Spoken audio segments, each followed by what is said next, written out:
Baseball has plenty of players to pick from in Georgia, but the Chicago White Sox put some special research into one player from Gwinnett County. Wes Blankenship here to explain. Wes? Yeah, Ryan. Brookwood baseball player Matt Klug realized the dream of most baseball players: get the attention of a major league scout. But it's the way he got that attention that makes Klug's story unlike any pick in this year's draft. Matt Klug plays catch outside his house with his brother Patrick. Both have gone through too much. The support's been crazy. A brain tumor took Matt's best friend Sammy in 2015. Mom Julie died in 2016 after bouts of COPD.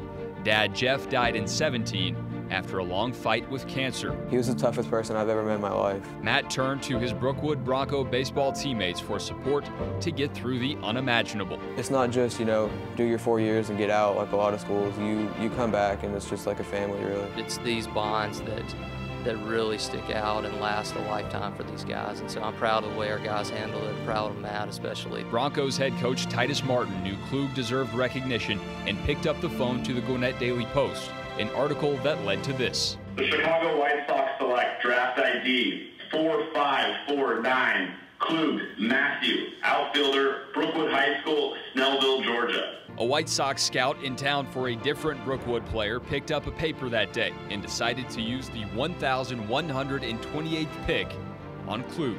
He was just like, we saw your story, we really wanted to do something special, and just you can be in the history books forever of being drafted to the White Sox. And on Wednesday, a couple of hours before the draft started, they made the call. I just know, the first thing I thought when I was getting drafted is how happy my dad would be and how happy he probably is. And I mean, my mom too, but my dad, we had the sports bond. I know how proud he is. I mean, my mom too, she was always sick, so she could never really go, be active. But I would come home from games and she would have the window paint written on our front screen door, good job, number 33, all kinds of stuff. I know they're both just so happy and proud of me.